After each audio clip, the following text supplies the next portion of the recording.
Warm welcome to you all. I hope कि आप सभी अच्छे होंगे और आपने अपनी लास्ट टॉपिक को रिवाइज कर लिया होगा। लास्ट क्लास में हमने बात की थी हॉट एयर और कोल्ड एयर की, ठीक है। वो किससे रिलेटेड था? हमारा लास्ट टू लास्ट वीडियो से टॉपिक से रिलेटेड था। आई होप आप सभी को समझ आ गया होगा। आज हम कंटिन्यू करते हैं हमारा next topic, generation of wind currents due to uneven heating of the earth. अब विंड करंट्स क्या होता है? विंड करंट्स जनरली हमारी जो एयर, जो हमारी विंड मूव करती है उसी को बोलते हैं wind currents. Due to uneven heating of the earth. Uneven मतलब अनइक्वल, ठीक है, सही तरीके से हीटिंग ना होना, अनइक्वल हीटिंग। उसी की वजह से क्या होता है, हमारे विंड करंट्स आ जाते हैं। There are two situations where winds on earth generate. अब ऐसी दो सिचुएशन होती हैं जिसकी वजह से हमारी अर्थ पर विंड जनरेट होती है। इसको हम तीन तरीके से समझेंगे। फर्स्ट मैं आपको थ्योरी समझा रहा हूं, ठीक है, उसके बाद मैं आपको डायग्राम की मदद से समझाऊंगा। अगर आपको तब भी समझ नहीं आता तो एक और मेथड है, ठीक है, थर्ड मेथड, उसकी मदद से हम समझेंगे। तो कहने का मतलब यह है कि आज आपको पूरी तरीके से ये टॉपिक समझ आ जाएगा। कंटिन्यू करते हैं। Uneven heating between the equator and poles causes the north south wind. अब अनइवन हीटिंग की वजह से नॉर्थ, ठीक है, जो हमारा ऊपर है नॉर्थ पोल, ठीक है, और बीच में क्या है, इक्वेटर, उस वहां पर क्या होता है, अनइवन हीटिंग, ठीक है, अनइक्वल हीटिंग होती है, जिसकी वजह से नॉर्थ साउथ विंड हमारी क्रिएट हो जाती है। अब डायग्राम की मदद से मैं आपको समझाता हूं। सबसे पहले फर्स्ट पॉइंट को पढ़ते हैं हम। The regions close to the equator receives maximum sunlight, hence air in this region is warm. अब जो रीजन इक्वेटर के सबसे पास होता है वहां पर सबसे ज्यादा जो हीट है वो आती है, जिसकी वजह से वो रीजन क्या होता है, गर्म होता है। समझते हैं। ये आपको फिगर दिख रही होगी, ये क्या है, हमारा सन, ठीक है, ये क्या है, सन, और ये क्या है, अर्थ। क्या है, अर्थ। ये डायग्राम मैंने आपको पहले से बना रखा है ताकि आपको ज्यादा अच्छे से समझ आए। तो एक एक स्टेप समझेंगे। सबसे पहले हमारा क्या है, सन, उसके बाद सेकंड क्या है, हमारा अर्थ। अब हो क्या रहा है, यहां से जो सन की क्या आ रही है, रेस आ रही है। क्या आ रही है, रेस। और हमारी अर्थ पर एक इमेजिनरी लाइन होती है जो कि किस पर होती है, 0 डिग्री, ठीक है, इसे क्या बोलते हैं, इक्वेटर। क्या बोलते हैं, इक्वेटर। अब फर्स्ट पॉइंट में अभी हमने बात करी, the region close to the equator receives maximum sunlight. अब ये जो सन है इसमें से क्या आ रही है, सनलाइट आ रही है। सबसे ज्यादा किस पे आ रही है, हमारे इक्वेटर पोर्शन पे। आपको दिख रहा होगा ई लिखा हुआ है, ये क्या है, हमारा इक्वेटर पोर्शन। इस पे क्या हो रही है, सबसे ज्यादा सनलाइट रिसीव हो रही है, जिसकी वजह से क्या हो रहा है, ये हमारी जो ये वाला रीजन है ये क्या है, गर्म हो रहा है। अब जब गर्म होता है तो क्या होता है, जो हमारी एयर होती है, जो हमने अभी पढ़ा, जो हमारी विंड होती है वो क्या होती है, राइजर, ठीक है। जब वो गर्म होती है तो क्या होती है, ऊपर की तरफ जाती है। तो ये जो हमारा इक्वेटर है, इससे एयर जो गर्म हो रही है तो ये क्या हो रही है, ऊपर की तरफ जा रही है। आपको इसके नीचे दिख रहा होगा ये रेस, ठीक है, ये जो रेस है ये क्या है, ऊपर की तरफ जा रही है। मतलब जो हमारी विंड गर्म हो गई ये क्या है, ऊपर की तरफ जा रही है। तो 0 से 30 डिग्री सेल्सियस के बीच में अब ये जो जगह खाली हो गई, इसकी प्लेस पे क्या आ रही है, कोल्ड एयर। लास्ट वीडियो में हमने समझा था कि जो भी एयर है, जैसे कोल्ड एयर है, तो कोल्ड एयर अगर नीचे जा रही है तो उसकी जगह पे कौन आ जाता है, वार्म एयर आ जाती है। अगर वार्म एयर ऊपर जा रही है तो उसकी जगह पे कौन आ जाता है, कोल्ड एयर आ जाती है। तो इसी की सिमिलर क्या हो रहा है, जो हमारे इक्वेटर पे क्या है, एयर क्या हो गई, गर्मी की वजह से गर्म हो गई, तो वो क्या है, ऊपर की तरफ जा रही है, ठीक है, एरो दिख रहा होगा ऊपर की तरफ। और जो यहाँ पर कोल्ड एयर, यहाँ पे खाली जगह है, उसमें क्या आ रही है, कोल्ड एयर आ रही है, तो ये आपको एरो नीचे की तरफ दिख रहा होगा, ठीक है, ये हमने समझ लिया। सेकंड पॉइंट को समझते हैं। The warm air rises and the cooler air from 0 to 30 degree latitude takes its place. Similarly cold winds from north and south pole move towards the equator. Second point तक समझा दिया मैंने। अब third point को समझते हैं। इसी तरीके से जो कोल्ड विंड्स है नॉर्थ पोल और साउथ पोल की तरफ क्या बढ़ रही है, इक्वेटर की तरफ बढ़ रही है। अब समझते हैं इसको। ये हमारा ऊपर नॉर्थ पोल है, नीचे क्या है, साउथ पोल, बीच में एक इमेजिनरी लाइन जिसका नाम है इक्वेटर, जो कि किस पे है, 0 डिग्री पे, ठीक है। अब साउथ पोल की तरफ से जो रेस है क्या है, ये कहां पर जा रही है, इक्वेटर की तरफ जा रही है। कहां पे जा रही है, इक्वेटर की तरफ। साउथ पोल की विंड्स कहां जा रही है, इक्वेटर की तरफ जा रही है। और इसी तरीके से जो नॉर्थ पोल की विंड्स है वो भी किसकी तरफ जा रही है, इक्वेटर की तरफ जा रही है। जब ये क्या है, नीचे आपको साउथ पोल पे देखेंगे तो क्या है, एरो ऊपर की तरफ जा रहा है। जब ये ऊपर की तरफ जा रहा है तो इसकी जगह पे क्या हो रहा है, वही सेम चीज क्या हो रहा है, इसकी जगह खाली हो गई। तो जगह खाली होने से क्या हुआ, जो 30 से 60 डिग्री है यहाँ पर क्या है, इसकी जो कोल्ड एयर है ये क्या है, इसकी जगह इसकी प्लेस ले रही है। ठीक है, इसकी जगह पे कौन आ गया, वार्म एयर की जगह पे अब आ गई हमारी कोल्ड एयर। ठीक है, इसी तरीके से नॉर्थ पोल में जो विंड है वो कहां पे जा रही है, इक्वेटर की तरफ, और जो यहाँ की वार्म एयर है वो क्या है, इसकी जगह ले रही है। ठीक है, ये एक जैसा ही है।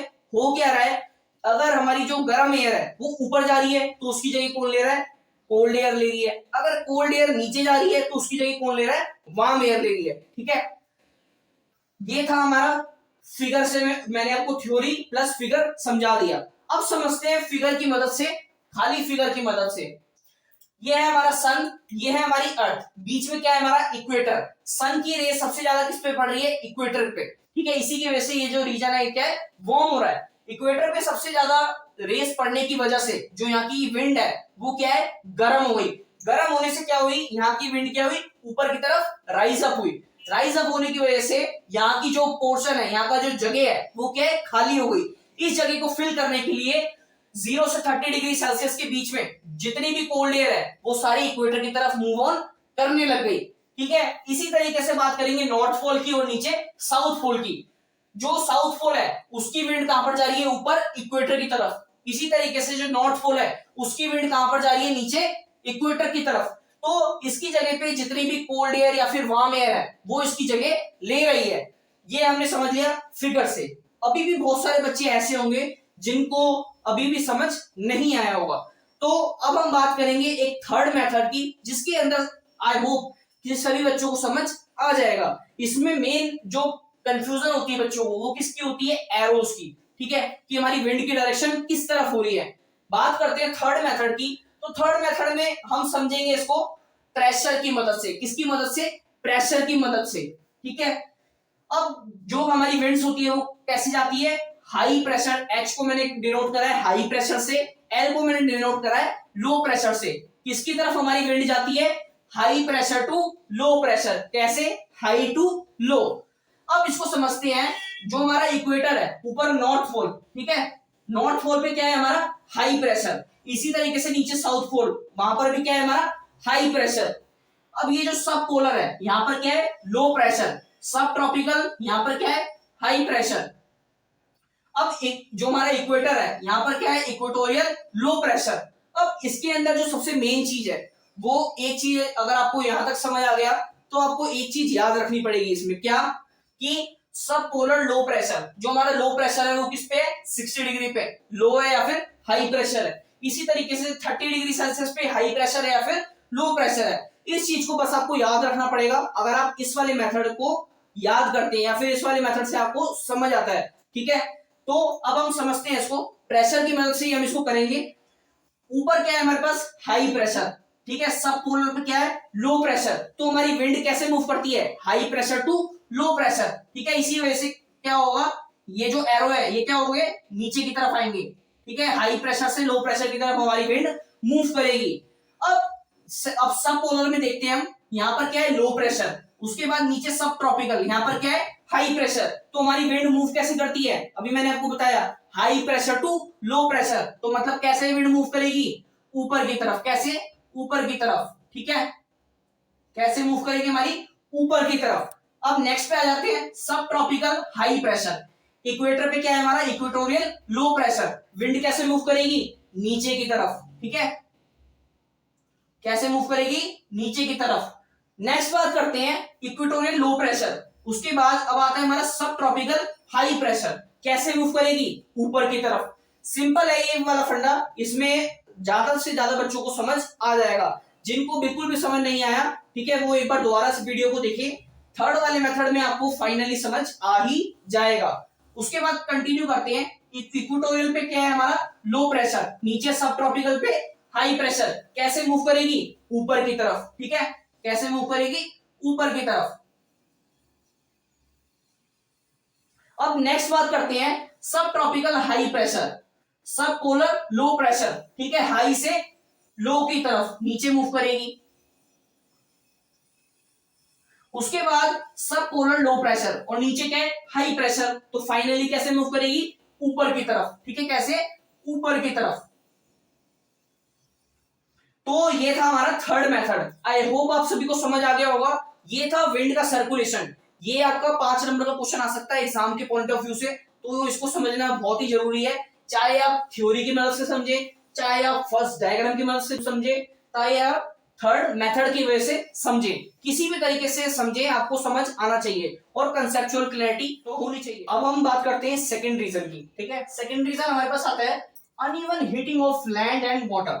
अब unequal heating land and water की, ये जो हमारा टॉपिक है ये रिलेट होने वाला है किससे, लैंड ब्रीज और सी ब्रीज। उसमें हमने लैंड ब्रीज और सी ब्रीज को कंपेयर करा था किसके साथ, डे और नाइट के बारे में हमने उसमें बात की थी। लेकिन इसमें हम बात करेंगे सीजन्स के बारे में, बस इतना ही इसमें फर्क है, बाकी ऑलमोस्ट ये सेम टॉपिक है।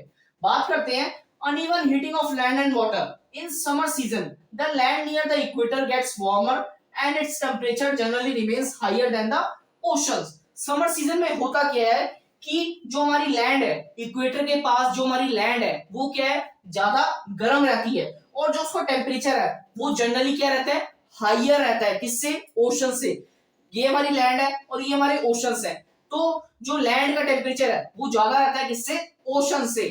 तो होता क्या है, hot air above the land rises and the cold air from the oceans move towards the land. These winds are called monsoon winds।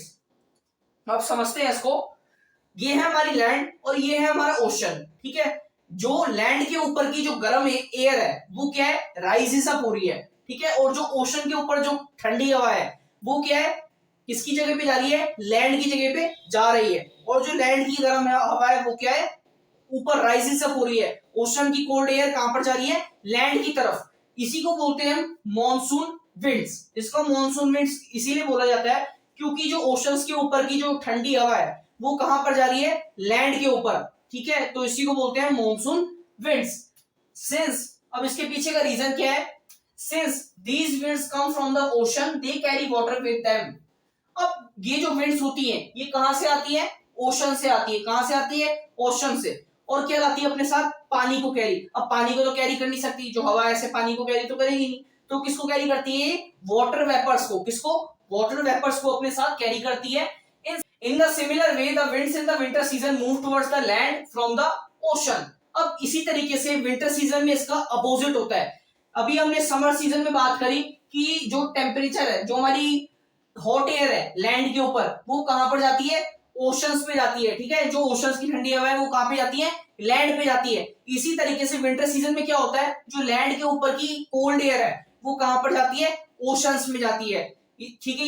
ये कब होता है हमारा, विंटर सीजन में। तो इसी के साथ हमारा टॉपिक खत्म होता है। आई होप आप सभी को समझ आ गया होगा। आज हमने बात कर ली टू रीजंस की, टू फैक्टर्स की, जिसकी वजह से हमारी अर्थ पर विंड जनरेट होती है। आज के लिए इतना ही, थैंक यू।